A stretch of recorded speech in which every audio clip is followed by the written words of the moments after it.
कुछ ऐसी चीज़ें भी समाज के अंदर होती हैं जिनकी मान्यताएं कुछ अलग होती हैं। आज हम पहुंचे हैं सहारनपुर के मेरकपुर गांव में, जिसको बाबा फ़कीरादास की तपोभूमि भी कहा जाता है, तपोस्थली कहा जाता है। हर वर्ष यहां पर बाबा फ़कीरादास का मेला लगता है, उसका आयोजन किया जाता है। लेकिन क्या मान्यताएं हैं इस मेले की, और जो मेरकपुर गांव है, जो यहां के लोग कुछ अलग करने के लिए जाने जाते हैं, उनकी क्या मान्यताएं हैं जो दशकों से या फिर मैं कहूं वर्षों से चली हुई आ रही हैं। आज इन्हीं पर बात करेंगे। हमारे साथ बाबा फ़कीरादास जो मंदिर है उसके गुरुजी हैं, उनसे बात करेंगे क्या मान्यताएं हैं और मेले का जो आयोजन हर वर्ष होता है इसकी मान्यता कैसे शुरू होती है। गुरुजी, आपका स्वागत करता हूं। गुरुजी, अभी मेले का आयोजन भी होना है, क्या मान्यताएं हैं इस मंदिर की?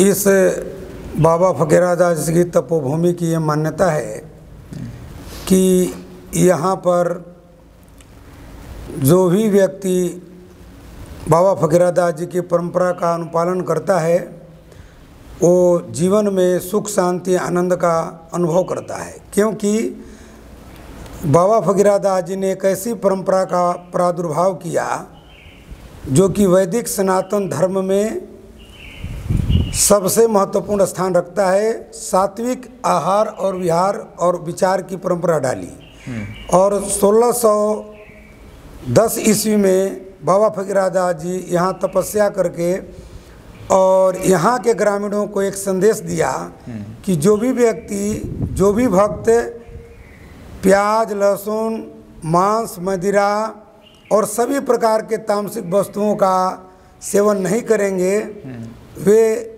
सुखी रहेंगे और जीवन में खुशहाली का अनुभव करेंगे। और यह भी निर्देश दिया कि जो सत साहिब का मंत्र जपेंगे वे हमारे शिष्य होंगे और उनके पीढ़ी में भी वृद्धि होगी, ऐसा उन्होंने एक सिद्धांत बताया और उसको दोहे के रूप में उन्होंने व्यक्त किया। गंठा लसन तमाखू जोई, मदिरा मांस तजे सिख सोई, सत साहेब श्रद्धालु जापी, सदा पास में मोक्ष प्रतापी। हमारा धर्म रहेगा जब तक, मीरकपुर सुख पावे तब तक। तो ऐसा जनश्रुति ही नहीं, ऐसा यहाँ देखा गया है कि यदा कदा भूल बस भी कोई इस परंपरा का उल्लंघन करता है तो इस गांव में वो दुखी रहेगा। ऐसे कि हमारे जानकारी में कोई ऐसा मिला नहीं जो उल्लंघन करता है। कभी कभी भूल बस बच्चे यदि प्याज लहसुन का हाथ लग गया तो उनके शरीर पर फोड़े दिखाई दिए। मेरा मानना है कि इतनी शक्तियाँ थी, अलौकिक शक्तियाँ थी, जिसे परंपरा अब तक इतने दिनों से सुरक्षित रही। और दूसरी बात है कि इस परंपरा को यहाँ के लोगों ने अक्षरशः बचाया है और इस लेवल पर आज इंडिया बुक ऑफ रिकॉर्ड में भी दर्ज है, वर्चुअल विलेज के नाम से एशिया बुक रिकॉर्ड में भी दर्ज हुआ है। तो गुरुजी, जैसे 1600 की बात आपने की, उस समय क्या इस मंदिर का निर्माण हुआ था, या जो बाबा फ़कीरादास जी थे उनके बारे में कोई जानकारी, कैसे वो यहाँ आए, कैसे मंदिर की 1610 ईस्वी में वहाँ जब आए थे उस समय भारत में जहांगीर का शासनकाल था। तो यहाँ पर उन्होंने इस काली नदी के पवित्र तट पर अपना आसन लगाया और चूँकि वो विरक्त संत थे, गाँव में जाते नहीं थे, इसलिए इस स्थान को चुना। यहाँ 15 दिन समाधिस्थ रहे। आसपास के जो भक्त आए उनको ये संदेश दिए कि भाई संतों को दूध पिलाया जाए, तो उनको दूध पिलाने के लिए लोग, छोटे छोटे बच्चे जो थे वो हंसी में उन्होंने एक छोटी सी बिना ब्याई वो झोटी को रख दिया। तो बाबा फ़कीरादास जी ने प्रसन्न मुद्रा से झोटी के नीचे से ही दूध निकाल दिए और एक तुम्बा दूध में पूरा कड़ा भर गया और सारे गांव को लोग खीर बना करके खिला दिए। तो चमत्कार से सारे आकर्षित हुए और एक परिवार यहाँ था मोलड़ का, उसके आज्ञा को पालन करके, और सारा गांव मुस्लिम का था, वो सब धीरे धीरे सारे मुस्लिम समाप्त हो गए उनकी कृपा से। कहानी बहुत लंबी है, लेकिन ये बात है कि जो कुछ भी यहाँ मीरकपुर में आज दिख रहा वो सब बाबा फ़कीरादास जी के सिद्धि का चमत्कार है। जैसे अभी आपने एक चमत्कार बताया, कुछ और चमत्कार आपको उनको याद होंगे? और बहुत चमत्कार है। उनके इतिहास मैंने लिखा है जीवन दर्शन में। भारत में बहुत उनके प्रचार के स्थान है, कम से कम 50 मेरी जानकारी में है। तो जहांगीर से उनकी एक संग्राम घरांचो पंजाब में वहाँ हुआ, तो वो फौज के जो तोप से जो गोले निकलते थे वो उन्हीं पर वापस होते थे। और ये आज भी मेरे पास रिकॉर्ड रूप में मौजूद है। वहाँ की भूमि को उन्होंने छोड़ा, ये बात लिख करके अहिद पट्टा लिख दिया, और वो स्थान भी तपोस्थली के रूप में सुरक्षित है। ऐसे बहुत से उनके चमरात, एक मृत बालक को उन्होंने जीवित किया जो उनके प्रथम शिष्य बने फेरुदास जी। और बहुत से चमत्कार हैं, लेकिन सबसे बड़ी चमत्कार ये है कि इस स्थान पर जो भी व्यक्ति श्रद्धा सहित माथा टेकता है, अपनी मनोवृत्ति के अनुसार कामना पूर्ति के लिए याचना करता है, अक्षरशः उनकी कामनाएं पूरी होती। देखिए गुरुजी, अभी आपने चमत्कार का जिक्र किया, तो देखिए जो बातें आपने बताई ये कोई साधारण व्यक्ति तो नहीं कर सकता। तो क्या आपको लगता है उन चीज़ों को पढ़ के, जो आपने कहा किताब भी लिखी जा रही है, क्या वो एक आम व्यक्ति थे या फिर वो किसी एक अवतार के तौर पर भगवान के इस तरीके से प्रकट हुए? उनकी लेखनी भी बताती है, और मेरी भी ये मान्यता है, और मैंने लिखा भी वो जीवन दर्शन में, वो बाबा फकीरादास जी विष्णु के साक्षात अवतार माने गए। और वे उन्होंने अपना एक नया पंथ चलाया, गुरु फकीरा पंथ। वो उनका किसी से कनेक्टेड नहीं थे, वो सीधा जन्मजात सीधे थे। कजली वन में तपस्या किए, भ्रमण करते समय मिरकपुर आए, और उन्होंने अपना गुरु फकीरा पंथ का नाम दिया, जिसमें कि ये परंपराएं हैं कि सत साहिब मंत्र जपेगा, और ये गंठा, लहसुन, प्याज, मदिरा, मांस ये सब कोई नहीं खाएगा। और साथ ही साथ ये भी निर्देश दिए कि जब तक इसका पालन करेगा तब तक वंश सुखी रहेगा। और उस समय से आज तक ये तपोस्थली बाबा फकीरादास जी के तपोभूमि के रूप में विद्यमान थी।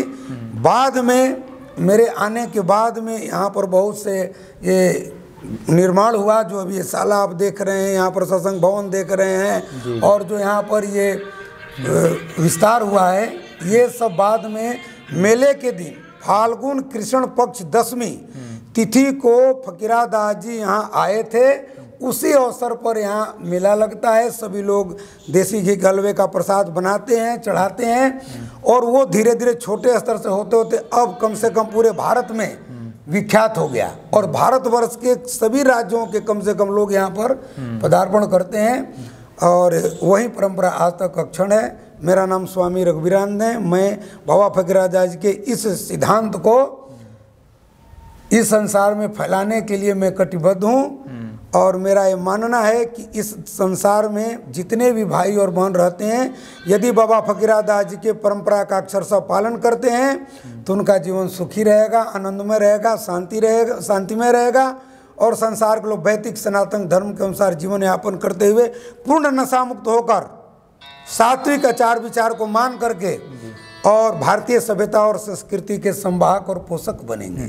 गुरुजी, जैसे कि आपने कहा कि जब बाबा जी यहाँ पर आए थे तो यहाँ आसपास मुस्लिम ज़्यादातर लोग रहते थे, तो गुजर समाज का ये गांव है, तो कैसे जैसे गुजर बाहुल गांव कहा जाता है, तो कब गुजरों की उत्पत्ति यहाँ पर हुई? बाबा फकीरादास जी जिस समय से, उसमें एक गल मुल्हड़ जी का था, और मुल्हड़ जी के कुछ बच्चे थे 5-7, तो उनका ही परिवार था, बाकी सारा गांव मुस्लिमों का था। बाबा अकेले गुजर थे। हाँ, वो मुस्लिमों के अत्याचार से त्रस्त थे, तो बाबा फकीरादास जी ने ये उन्हें सामर्थ्य दी कि ये हमारे परंपरा का अनुपालन करने से मुस्लिम धीरे धीरे समाप्त हो जाएंगे।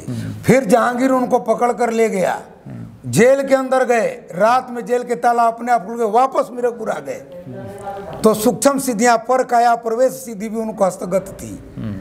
तो उस आधार पर ये उस एक घर से ही आज पूरा गांव पूर्ण हिंदू धर्म का पालन करता है, इसमें एक भी मुस्लिम नहीं है।